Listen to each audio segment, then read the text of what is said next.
vegetable roll. In short, the best food sa mga birthday party, lumpia! So ayan, nilabas yun yung Tupperware nyo. Ay, walang dala. Ayan, to start with, let me call it Chef Leia of Ambitious for a short talk. Okay, malakpakan natin. Yan, Chef! Sobrang nabusog po ako, hindi naman po halata. Ayan. Let's give it out for Chef Leia!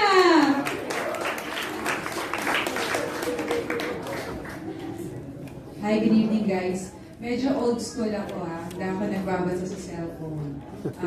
Meron akong good card. Para wala akong makalimutan. Okay? So, thank you host, Miss Gia. Yeah, thank you host. Good evening everyone and welcome to the Big Fest 2019. Ayan, first I would like to acknowledge the presence of the following. All the bloggers, content creators, event organizers, student, young professionals, and to all of you who took time to attend in our tonight's event. Okay? And then secondly, I would like to thank the administration of Ambitious Culinary Arts School and Hotel and Management for giving me the chance to talk about my beloved institution. Ambitious Culinary Arts started in 2009 and offered certificate courses which opened doors to the professional career in the food industry. And then moving forward to today, we already have 5 branches: Parañaque, Naga, Legazpi, Lawag, and the newest is in Palawan, which offers the same level of quality, dedication, and commitment to all our students, to all our aspiring chefs. Okay? Old school ko talaga, no? I would like to share with you my personal experience as one of the educators of Ambitious Culinary Arts School. Upon my arrival here in Naga in July 2019, I already felt the good energy, the good environment, the good community, polite people, and a very kind and accommodating school administrators and students. Guys, I'm not actually from Naga City, but my mom was born here. With all the reasons I've mentioned during my arrival, it's not really a bad idea to settle here in Naga for good. Thank you very much. Okay?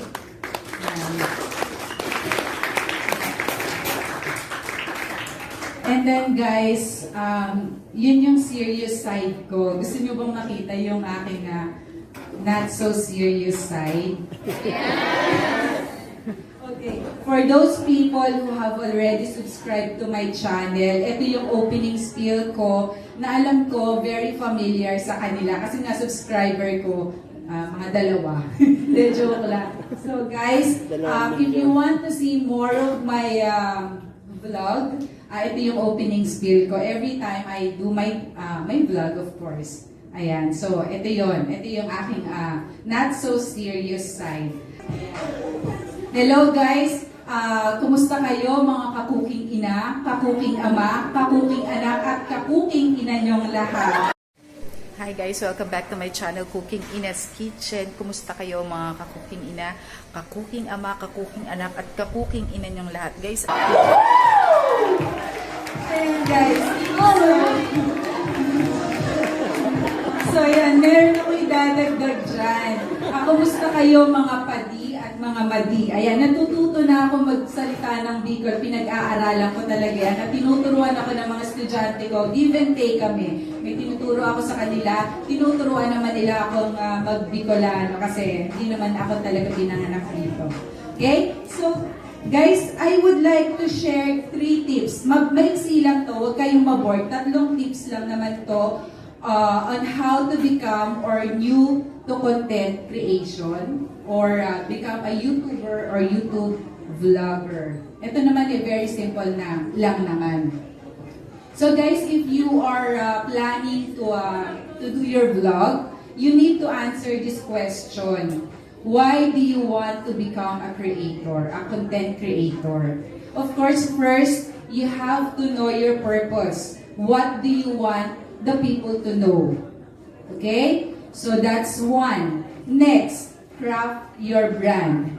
Personalize your brand, own it, and let your community remember you. Okay? Next, passion and joy is at the center. You need to love and be happy in what you do. Okay? And then, number two tip, remember these 4 letters. Q, V, C, and A. Q means give quality contents with substance, good quality video, and a good quality audio. Siyempre, importante yan na naiintindihan kayo na malinaw naman yung video na pinopost nyo. Of course, it doesn't have to be an expensive vlogger's camera. Kung yun na mga resolution ng phone camera nyo is okay naman siya, so that would be okay, or that would be enough. Okay? Next. Letter V, values. Let your audience know that you follow certain values in life, and of course, integrity is just one. Of course, di ba? Alam natin yan. Next, letter C, consistency. Upload on a regular basis, set a schedule like once a week, twice a week, etc. and be consistent. Okay? So if you intend to post your vlog or your video once a week, every Monday or every Saturday or every Sunday, it's up to you, but be consistent in what you do. Okay? Last, authenticity. Of course, upload video that is solely yours. Yung sa yung video. Okay? And then, yung third tip ko is, if you want to vlog, start now. As in now. Start now. And stop caring about what other people think about you. Okay? So, ang hirap maging old school. Okay. Yan. By the way, guys, ayan, like what I've mentioned a while ago, please check out all my social media accounts. So, marami akong social media. Please like, share, and subscribe to my channel, Facebook page, Instagram, Twitter, Cooking Ina's Kitchen. Okay? Salamat mga ka-cooking ina niyong lahat.